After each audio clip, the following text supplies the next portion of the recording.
Hello, my name is Cliff Goodwin, and I'm very grateful for your tuning in and joining me here today for preaching the gospel.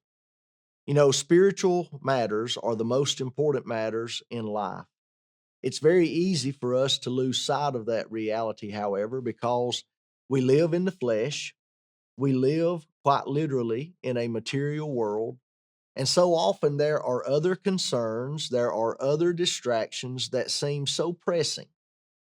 And yet, may God help us always to remember that our souls are the most important thing. Remember that Jesus tells us in Matthew 16 and verse 26 that basically one who loses his own soul has lost it all. For what is a man profited if he should gain the whole world and lose his own soul? Or what shall a man give in exchange for his soul? Thank you so much for carving this time out of your day to mind matters of the soul. May I invite you to open your Bible with me to Genesis chapter 26. Genesis, the book of beginnings, it is often termed, and appropriately so, the first book in our Bible, and chapter 26, particularly where we're going to be dealing with the life of Isaac, the son of promise, the son of Abraham, and a very important patriarch in his own right.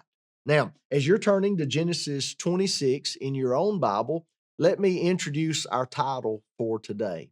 Today, I want us to talk about understanding life's problems. Understanding life's problems. Now, let me be quick to give this disclaimer. I by no means am saying that I understand all of the problems of life. I don't even understand necessarily all the problems in my own life, much less in yours or in the lives of others. However, as you know, the Bible tells us, Job 14 and verse 1, man that is born of woman is a few days and full of trouble. The Bible does not beat around the bush. The Bible does not conceal the fact that as man lives his time out upon this earth, that there will be problems. There will be hardships and difficulties and even adversities. And we're going to deal with that some from Genesis 26. And so the Bible is upfront with us, if you will, in that way. Life has its problems. And let me throw in as well, the Bible makes it clear that this is true not only for sinners, but this is equally true for saints, God's people, Christians, as we would say today. Yes, our lives have problems as well.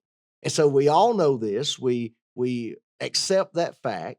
So let us look to Genesis chapter 26 together and notice three major points regarding understanding life's problems. And as we point out each of these 3 points, hopefully, we'll also have the opportunity to draw some corollary or supplemental lessons as well. Read with me in Genesis chapter 26, beginning at verse 1. There was a famine in the land. Now, I want you to circle the word famine. Besides the first famine that was in the days of Abraham. Now, that refers us all the way back to Genesis chapter 12. So, this is a different famine many years later in the land of Palestine. And Isaac went to Abimelech, king of the Philistines, in Gerar. Now, the term Abimelech, you might be interested to know, is more of a title than a name. That's why many, many years earlier in the life of Abraham, you can read about Abraham's dealing with an Abimelech, ruler of the Philistines. Here we have Isaac dealing with Abimelech, ruler or king of the Philistines, not necessarily the same man.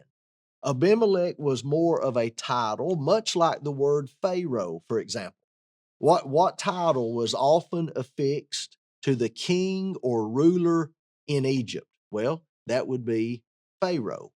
What title was often affixed to the king or ruler of these proto-Philistines, if you will, these early Philistine peoples. Abimelech was the title. Verse 2, then the Lord appeared to him and said, do not go down to Egypt. Live in the land of which I shall tell you. Now, we have yet another connection back all the way to Genesis chapter 12. Many years earlier in the life of Abraham, Isaac's father, there had been a famine in Palestine. Now, once again, there's a famine in Palestine during Isaac's life. Many years ago, during the life of Abraham, Isaac's father, Abraham went down to Egypt to escape the effects and the hardships of that famine. Now, God speaks to Isaac. He appears to him and tells him, don't do what your father Abraham did. He went down to Egypt, Genesis 12. Do not go down to Egypt. Live in the land of which I shall tell you. Underline that last portion of verse 2. Live in the land of which I shall tell you. Now, underline the first portion of verse 3. Dwell in this land. These words are going to prove very significant as we begin making our points. Dwell in this land, and I will be with you and bless you, for to you and your descendants I give all these lands, and I will perform the oath which I swore to Abraham your father. Verse 4, and I will make your descendants multiply as the stars of heaven. I will give to your descendants all these lands, and in your seed all the nations of the earth shall be blessed, because Abraham obeyed my voice and kept my charge, my commandments, my statutes, and my laws. Now, circle the first word of verse 6. I'm reading from the New King James Version today. The first word in verse 6 in the New King James is so. So Isaac dwelt in Gerar. If you've circled so at the beginning of verse 6, you might draw a dotted line all the way back up to those statements in verses 2 and 3 that you underlined. In verse 2, God says, live in the land which I tell you. Verse 3, God says, dwell in this land. You get all the way down to verse 6. So, in response to what God told him in verses 2 and 3, so Isaac dwelt in Gerar. Now, from this first section, verses 1 through 6, I want us to learn and try to better understand this about life's problems. Number one, some of life's problems arise from external circumstances. Some of life's problems arise because of external circumstances. Now, obviously, the word external, we mean outside or beyond ourselves. And so I'm not talking about necessarily a health problem within our own body. I'm not talking about necessarily a psychological problem within our own minds. I'm not talking about a spiritual problem regarding our attitudes from within. I'm not talking about that. Some of life's problems are external to us, that they're beyond us. And so often, those external circumstances are beyond our control. I want to emphasize that. As we began our reading at verse 1, I asked you to circle the word famine. Now, if you're like I am, I live today in modern America, the United States. The word famine is really lost on us, if we're honest, because the word famine denotes a shortage of food, a shortage of food. I'm very thankful and I'm humbled to say that in my life, I don't recall ever knowing a shortage of food. Now, perhaps some of you in our viewing audience, you could say differently, and I appreciate that. I realize that. But I've asked you to circle that word famine in verse 1 because this was a problem.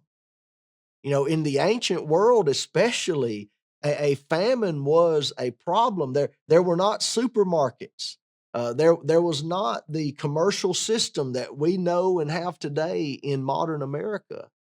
And so this was a real problem, but it was an external problem. It was external to Isaac. It was occurring around him, but it was occurring outside of his person. And frankly, it was a problem that was beyond his control. Sometimes in life, as we encounter various problems, we need to accept an important fact. That is, we need to accept that some things are simply out of our hands. Many of life's problems might prove to be beyond our control. It's important that we realize this about ourselves, but then, secondly, it's more important that we realize nothing is beyond the reach of God. And that while there may be many problems about which you and I can directly do nothing, that's not the case with God. Our God is one whose reach is infinitely greater than ours. And so, according to his will, and always, of course, in keeping with his nature and his character, our God is a God who is able. Our God is a God who acts providentially still today. And our God is a God who can bless and deliver and help as needed. So, how important it is that we remember that about this first class of problems that arise due to external circumstances. Now, as a corollary thought, something I want us to touch on before we leave this first section, I want you to notice that Isaac was willing to comply with the Lord's instructions. The Lord instructed him, do not go down into Egypt. Isaac didn't go. The Lord told him, verse 3, dwell in this land. Verse 6, so Isaac dwelt in Gerar.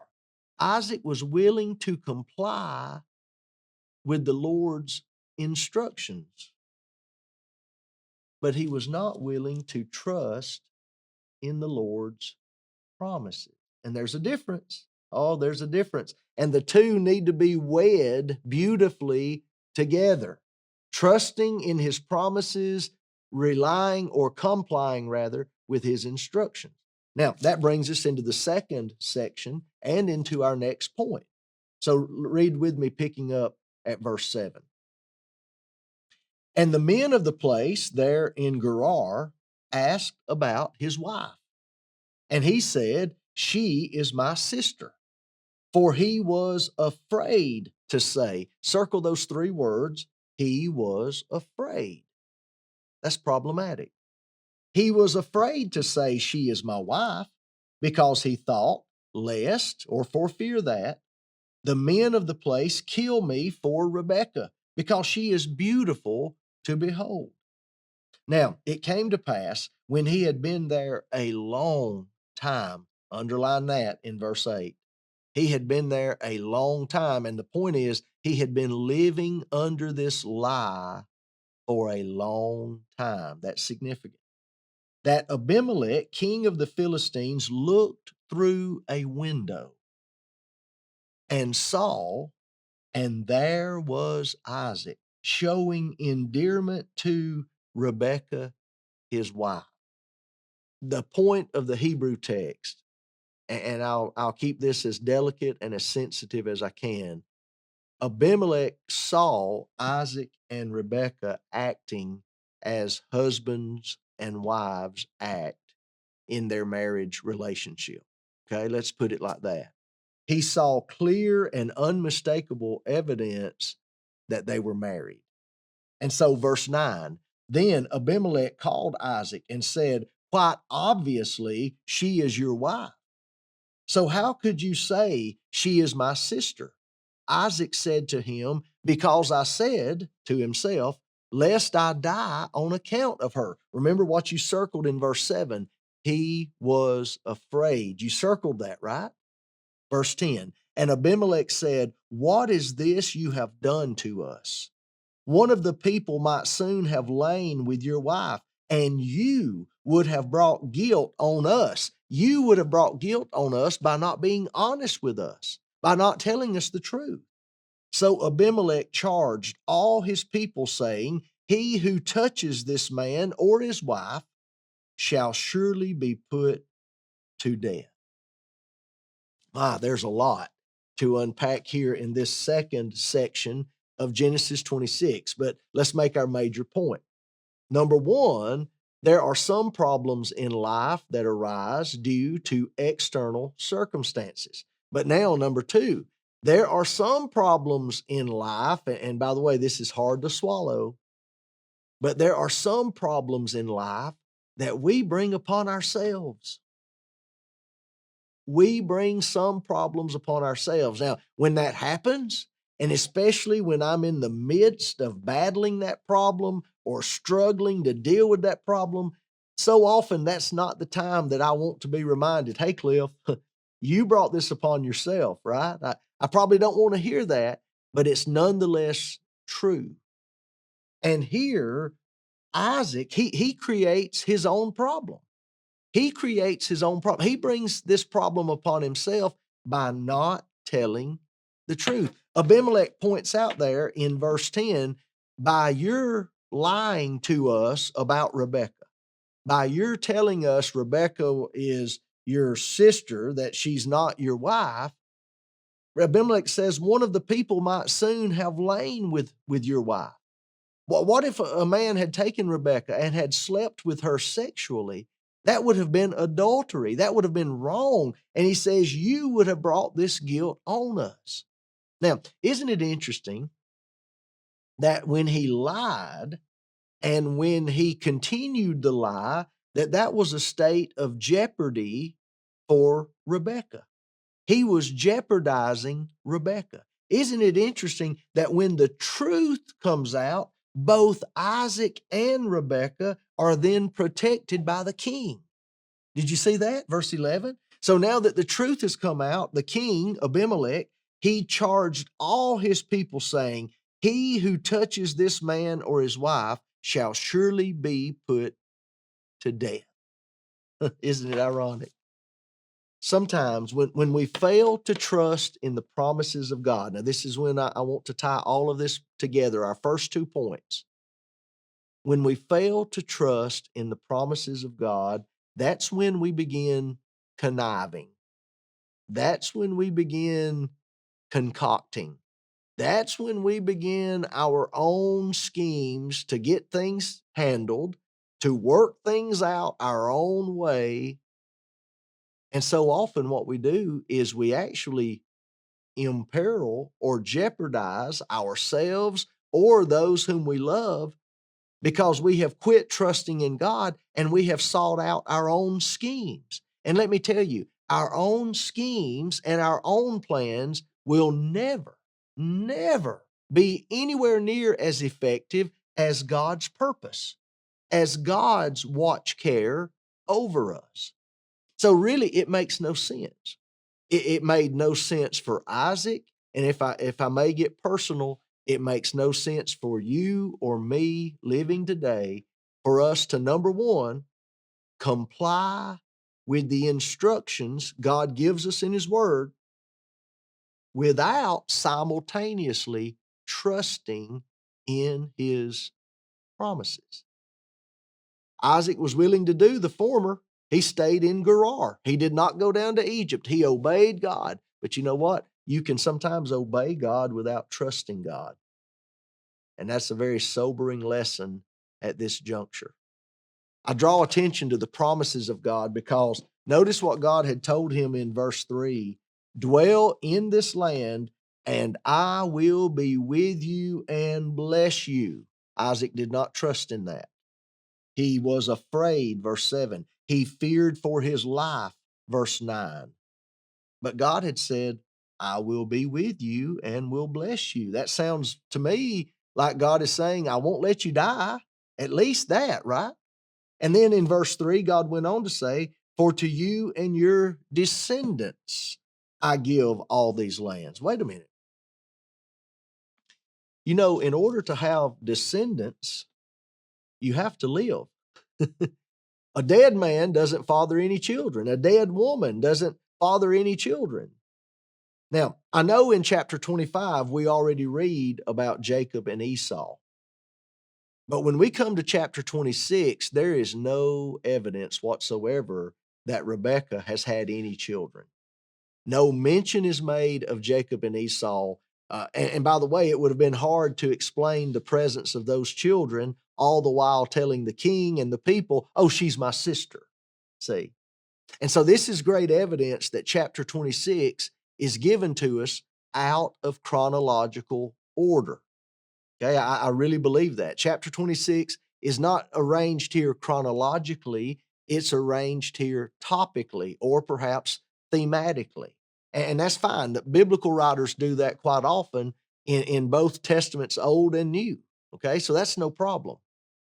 But the point is if we're correct in discerning that Isaac and Rebekah have not had any children yet, and that seems to be definitely the case, they've got to live. Their lives are as safe as can be because God promised in verse 3, I will give this land to you and your descendants. Dead men don't father children. Dead women don't bear children. Isaac simply did not trust in the promises of God. And because of that, he brought some problems upon himself. You know, what a shame it is for the son of promise. I'm talking about Isaac, who obviously is in covenant relationship with God. And so here on the one hand, we have a child of God, Isaac. On the other hand, we have seemingly a pagan in Abimelech. And yet Abimelech has more concern for integrity, it appears, than does Isaac. Isaac lies. Abimelech says, look, we don't want to become guilty of adultery. We don't want to have this great guilt brought on us. It's always a shame. It's always a reproach when God's people are overshadowed or surpassed by people of the world when it comes to integrity and when it comes to morals. Those things ought not so to be. And yet we can bring that problem upon ourselves by not trusting in God's word, by not trusting in the promises that he's given us. Now, let's read on, picking up at verse 12. This is the third section. Then Isaac sowed in that land. Circle the word then. That suggests to me that this occurred after these events we've just read. Then Isaac sowed in that land and reaped in the same year 100-fold, and the Lord blessed him. Isn't it striking that we don't read about this kind of blessing until after the lie is resolved? See, you underlined in verse 8 that he had been there a long time. A long time, Isaac and Rebekah both had lived under that lie. It's not until that the truth comes out, the lie is resolved, that we read next, then Isaac sowed in that land and reaped in the same year 100-fold, and the Lord blessed him. It seems obvious to me the blessing came with the truth. When the truth came out, so did the blessings. Verse 13, the man began to prosper, and he continued prospering until he became very prosperous. For he had possessions of flocks and possessions of herds and a great number of servants. Now, underline this last line of verse 14. So the Philistines envied him. Underline that. Now the Philistines had stopped up all the wells which his father's servants had dug in the days of Abraham his father, and they had filled them with earth. So Abimelech said to Isaac, go away from us, for you are much mightier than we. You know, in verse 14, we read about his having great possessions of flocks and of herds. One thing you certainly need if you're a rancher, so to speak, if you're a herdsman, you need water. You've got to have ample and sufficient water to support your livestock. Here, Isaac is being blessed by God, but the Philistines, the people in and around Gerar, they so envy him, and there's been hostility and envy not only toward him, but even toward his father Abraham before him, that out of spite, seemingly, they have filled in these various wells that the servants of Abraham had dug. Now, this is our third and our final class of problems for today's study. Number three, we need to understand that some problems in our lives are brought upon us because of other people and because of their actions.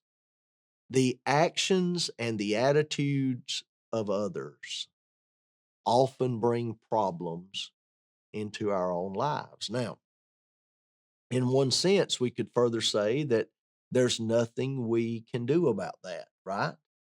Well, perhaps in some cases. But something we can do about that is we can govern and guard the way that we react to others. That is so important. Now, my time is about gone, and so I can't delve into this very deeply at all, but let me leave you with this reading from Romans chapter 12 regarding problems that are brought into our lives because of others and their action. Remember Romans 12, beginning at 17. Repay no one evil for evil. Have regard for good things in the sight of all men. If it is possible, as much as depends on you, live peaceably with all men. Beloved, do not avenge yourselves, but rather give place to wrath, for it is written, vengeance is mine, I will repay, says the Lord.